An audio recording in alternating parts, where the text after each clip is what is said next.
Alright, so this is the official last time you guys are going to see Dynamax in a normal Wi-Fi battle on the channel, because if for some reason you've been living under a rock, like a week or two ago, Dynamax got banned by Smogon. So there's going to be Dynamax in this battle, but the main reason I wanted to upload this was because, again, this is the last battle I had Dynamax in, and I do want to get your guys' thoughts on the Dynamax ban. I did ask this in my most recent Showdown live, but I figured the audience for Showdown and Wi-Fi is a little bit different, so let me know what you guys think about Dynamax being banned. Of course, if you do enjoy the video, hammer on that thumbs up button down below, guys. Your support is greatly appreciated. Plenty more Wi-Fi battles to come to the channel. So we are facing Owen today in this game, and going into this match, easily the biggest threat on his team was going to be the Darmanitan. If it's Scarf, Galar, Darmanitan, I don't really have a switch into it. If it's Bandit, I have less of a switch in, but if it's Bandit,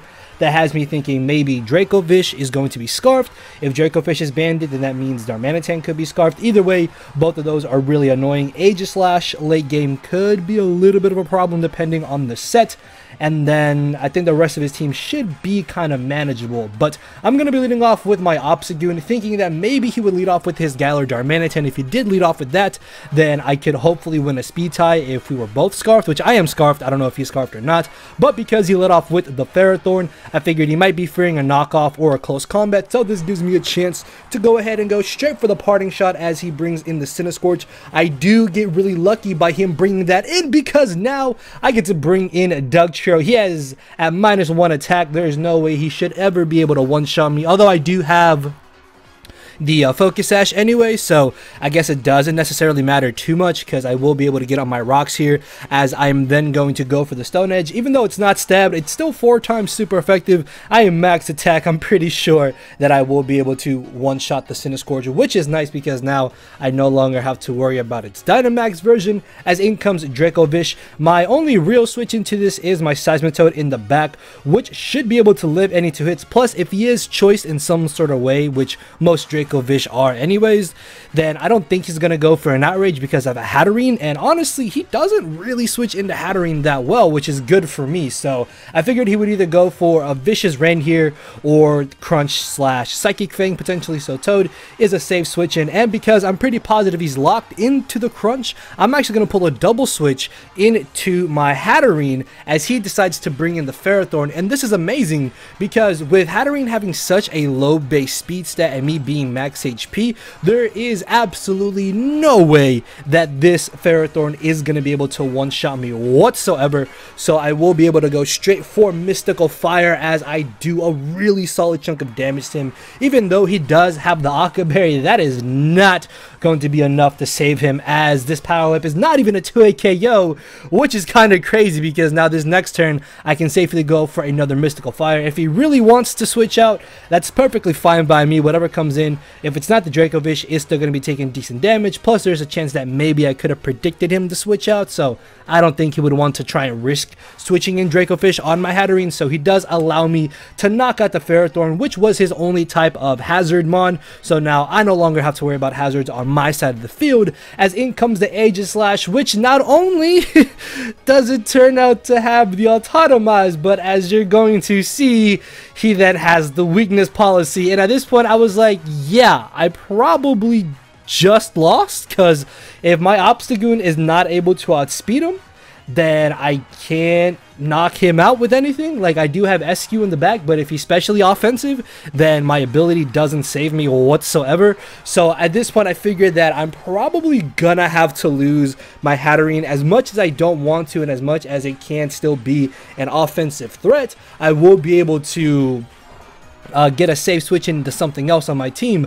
But this is where I started to think, well, I don't really need my Dynamax for anything. Like, yeah, I can Dynamax my SQ, and this is another thing about Dynamax, and this is the reason why, like, Dynamax it's the reason why Dynamax got banned, is what I'm trying to say, is that yes, it was very, very good offensively, but in this scenario right here, where I'm staring at a +2 Aegislash, I can Dynamax my Seismitoad to double my HP and guarantee live any one hit that he wants to go for, as he himself offensively Dynamaxes that's still not really that big of an issue, because with the double HP, I am definitely going to eat any one hit that this Aegislash wants to go for. So Dynamax, while yes, it was better offensively, it was still able to be used defensively to check offense, and that was another crazy aspect of Dynamax, plus the fact that it was so random and you didn't know when it could happen. Like, you can literally Dynamax early game, mid game, late game, whatever, and get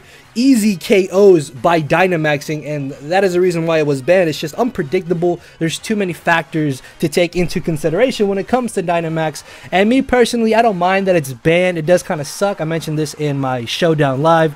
Like, I'm the type of person where I don't really mind if something gets banned, because regardless of if it's banned or allowed, I'm still going to play the game. I'm going to adapt to the new metagame, and so on and so forth. So yeah, again, let me know what you guys think about Dynamax being banned. Do you like it? Do you hate it? What are your thoughts? Let me know in the comment section below. As in comes his Galar Darmanitan. I am going to make a bit of an odd play here and actually save my Seismitoad, because I don't want to put myself in a scenario of where Dracovish can come in and just safely start clicking Vicious Rend. So I figured that I don't necessarily need my Dug Trio at this point, so I can sack it off. This allows me to bring in my Obstagoon here. Unfortunately, I am not going to be able to win the speed tie here, which I am jumping a little bit ahead. I apologize about that. But my plan was to come in here, hopefully win the speed tie, get rid of whatever item he had, or potentially be able to knock him out. I don't know why that took entirely so long. I should have cut that communication screen a little lower, but it's fine, as I'm able to live, don't get flinched, go for the knockoff, and it turns out I wouldn't even knocked him out anyway. So I guess me losing the speed tie really isn't that important, because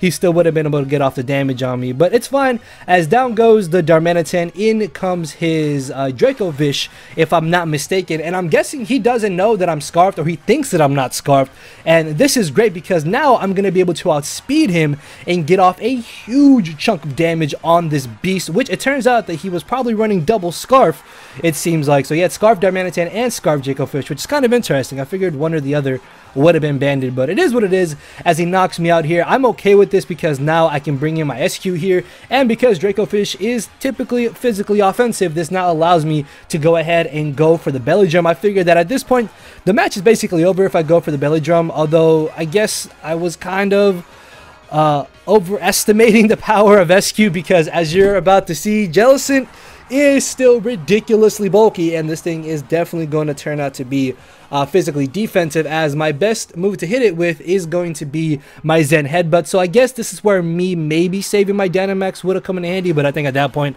I would have probably got swept by the Aegislash, because there was a chance maybe he was mixed, even though yes, he did show Shadow Claw. He might have had Flash Cannon, and I figured that at that point Dynamaxing was just a safer route to go for.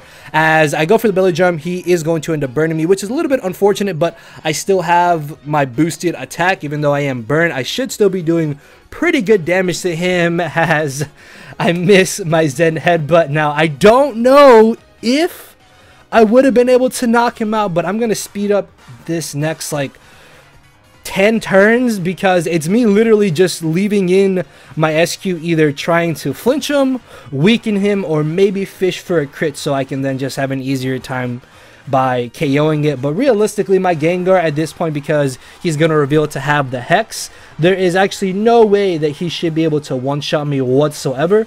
So all I need to do is just let my SQ get KO'd here, and I really don't want to put myself in a scenario where I might accidentally switch in Gengar on an offensive move, because then at that point that could be really bad for me. So I lose my SQ here, which is fine. Unfortunately, didn't get to do anything, but it is what it is, as I bring in my Gengar. I guess I could have gone for the Nasty Plot here, but it doesn't really matter that much, although I guess it would have been cool to see Nasty Plot Gengar, because I still haven't seen Gengar go for a Nasty Plot at all in any type of battle that I've seen it or that I've used it myself. But it is what it is, as Shadow Ball is going to be a straight to a KO on this Jellicent. His last Pokemon at this point is the Dracovish, which is sitting at below like 40% HP if I'm not mistaken, so there's absolutely no way that it's going to be able to live a Shadow Ball regardless, and we know that he's no longer Scarf. Dracovish doesn't carry priority, so I'm really not concerned about it whatsoever. As it comes in, it takes the rocks, I click Shadow Ball here, and I claim my KO, even even though the timer did run out, Shadow Ball was a guaranteed KO at that range of HP, so we end up winning the battle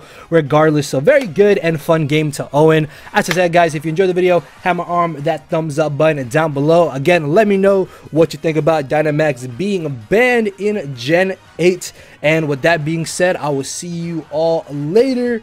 Thank you everybody for watching. Because my brain and heart are both tied in a knot, and this hinders me from crying a lot. This causing me to show no emotion. But when I said I cared, I wasn't joking. But I guess it's too late for me to become broken. For now, I'm living with no more pain, tears, or hoping. I'm just coasting.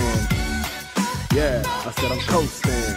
No more pain, tears, and hoping. For real.